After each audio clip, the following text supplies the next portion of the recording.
All right. Um, so let's see. Can I please begin sharing slides? Okay. So today I'm going to be talking about social influence and particularly how you can utilize social change in order to help dislodge the status quo.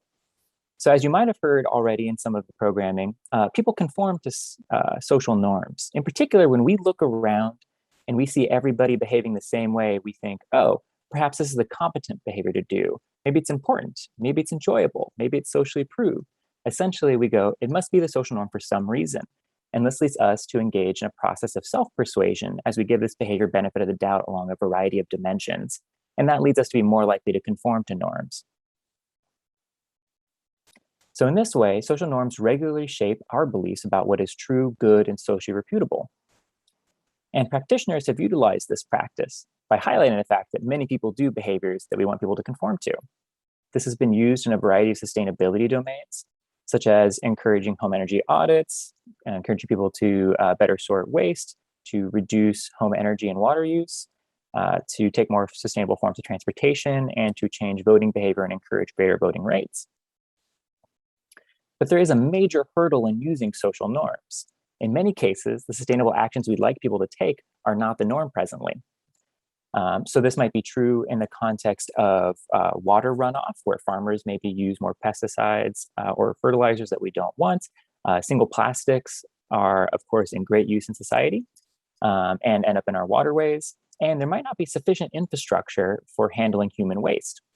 In many contexts, these things are the norm. And what's worse is that when people observe these norms, whether they be individual actors or decision makers, they think, oh, perhaps this is the competent thing to do. Maybe it's important, maybe it's effective, it's socially approved. Here, what we find is that social norms are operating against us. So the question arises, how do you actually get people to act in ways that go against present norms? I investigated this question in the context of social norms and meat consumption. So meat consumption is a very clear norm in society. People eat meat in public contacts with close others. They find that eating meat is generally accepted morally. It's celebrated on holidays. It's literally the center of the Norman Rockwell painting. Vegans and vegetarians are often derogated under the butt of jokes. And it is the default to eat meat on most menus. So generally speaking, everyone knows that most people eat meat for most meals in a context like the United States. At the same time, I was also seeing headlines like this: Americans are eating less meat. Peak meat is animal consumption falling out of style. Meatless alternatives are on the rise. And I noticed that all of these norm statements didn't deal with where the norm was currently, but the direction it was changing over time. And this made me wonder, if you could shift attention away from where the norm is now into the direction it's going, could that actually help improve behavior in a context and get people to adopt novel behaviors that are currently not the norm? So to do this, we had to come up with some theorizing for these different kinds of norm information, and that led to the advent of what I'm going to call dynamic norms. So currently, people might often focus on static norm information, where the norm is right now, that most people eat meat for most meals.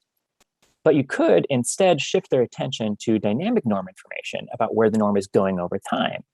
And instead, you could have them think about how many people are changing and starting to eat less meat. Here, what I'm trying to do is recruit social influence to actually motivate further change.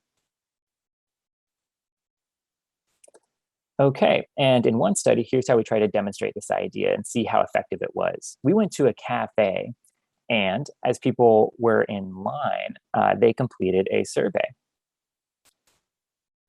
And basically what we did is we told people we would give you $5 off of lunch if you completed this short survey before you picked what you were going to eat that day. And in that survey, they read one of three messages: either a static norm message that some Americans currently make an effort to limit how much meat they eat, a dynamic norm message that in the last 5 years, some Americans have changed and started to make an effort, or a control group which highlighted a trend that was irrelevant, in this case about Facebook use declining. Then we asked people, why do you think this is? And sent them on their way. Unbeknownst to them, the coupon we gave them actually had a traceable number, so we could tell what they ordered at the end of the day and connect it to which of the norm statements they had read, either that some people do this, that there was change and more people were doing it, or an irrelevant statement. And here's what we found. Those in the control group, about 20% of people ordered a meatless lunch, and that was basically the same as the static norm, which had 17% of people eating a vegetarian lunch that day. These two are the same, and that's not a surprise because in the static norm, you're reminded that a minority of people do this, but most people don't. And in the control group, you look around and most people are eating meat, but some people aren't. So you're getting essentially the same information. But when people got the dynamic norm information, there was change over time. We saw a dramatic bump. Comparing the static to the dynamic norm, that bump was from 17 to 34%. So essentially, at default, it seems like people were getting a meatless lunch around 1 out of 6 people ordering a vegetarian lunch that day, and we bumped that up to about 1 out of 3 people. So you might have questions such as, can you actually scale up approaches like this?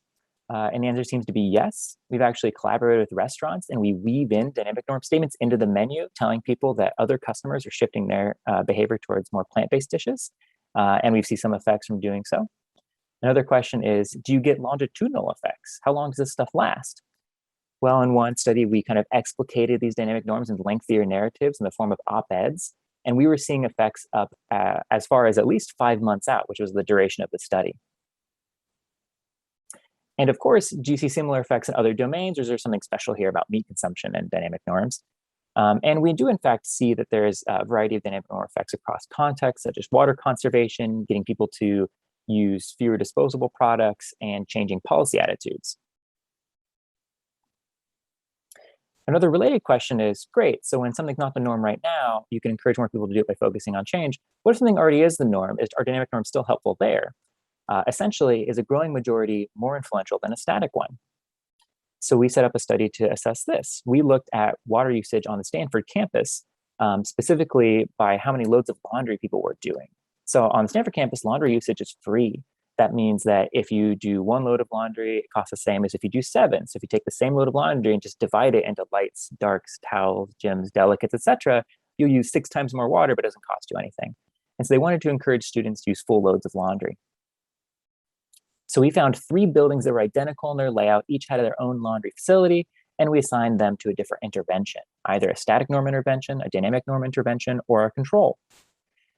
And so in the static norm intervention, we hung up these signs advertising that most Stanford residents used full loads of laundry and to help Stanford conserve water, or a dynamic norm message that said Stanford residents are changing and now most use full loads of laundry. And then we assessed laundry usage over 3 weeks before and 3 weeks during this intervention phase. And here's what we found. In the control group, basically there was no change, a very slight 2.5% reduction. In the static norm, it did a fair bit better, almost a 10% reduction in how many loads of laundry people were using. But in the dynamic norm, we saw almost 3-fold that effect, nearly 30% reduction in how many loads of laundry people were using based on this message that people were changing. So it does seem like a message about a growing majority might be more influential than just that there's a static majority of people who already do something. So why might dynamic norms be effective? Well, let's consider some of the common psychological obstacles to change. In some cases, as we've mentioned, change goes against the norm, and that makes it difficult. In other cases, change just doesn't seem possible. I just doubt I can change. In other cases, yeah, I might think I can, but I just don't think it's important enough to overcome habit or try something unfamiliar. And finally, in other contexts, people think that this change really isn't for people like me. And what we find is that dynamic norms can be helpful because they actually provide social proof to overcome each of these obstacles. When we are concerned that change goes against the norm, we see that many people are changing. We think, oh, well, in the future, maybe the norm will be different. So in this way, dynamic norms can help signal positive future norms. Or if I doubted change was possible and I see others changing, I think, oh, if others are able to change, maybe I can too. And so dynamic norms can improve one's own self-efficacy. In cases where I doubted change was important enough, if I see many people changing, I go, all these other people thought this was worth changing for. And it can actually signal that people consider it fairly important. And finally, if I doubt, this new change isn't for someone like me, or this kind of a structure or policy isn't for a town like ours, or some identity-related issue like that, if I see many people changing, I think, oh, people like me who've never done this before are starting to do this. It's actually quite normal for someone like me to start doing this. And it helps improve identity compatibility. So here are some possible applications for dynamic norms I want to highlight that seem relevant to the audience today. You might find that there's positive trends in the context of improvements in sanitation development. You can highlight the fact that there's greater basic sanitation technologies being available to more and more people to try to encourage people to shift to more sanitary technologies for water. You might want to increase the policy rollout for things like improved water infrastructure. For instance, you might say, many cities like yours are changing and shifting to sanitary dual sewer systems. You might want to point at trends in agriculture that help runoff. For instance, that more and more farmers are using cover crops. Or you might want to highlight that there's momentum to move away from plastics. For instance, that consumers are becoming more interested in reducing plastic waste over time, or that there's a spread and growth in the number of bag bans. These kinds of things, you highlight those changes, people might be more likely to conform to them as time goes on. So here's some key takeaways. First, social influence isn't just a force that reinforces the status quo as it is now. In fact, it can be used to help kind of overturn that status quo and be used in social movements. Many norms might not be sustainable presently, but you can often find contexts where they are improving. And so highlighting that improvement is still a way to utilize social influence. And it seems that dynamic norms operate because they're able to resolve a variety of psychological barriers that otherwise make change hard. They essentially clear the way of issues that we anticipated might come if we wanted to change. And finally, I think it offers some hope. It sort of validates the idea that a small group of dedicated people can create change if people draw attention to that change and illustrate that it's the direction society is heading. Thank you so much.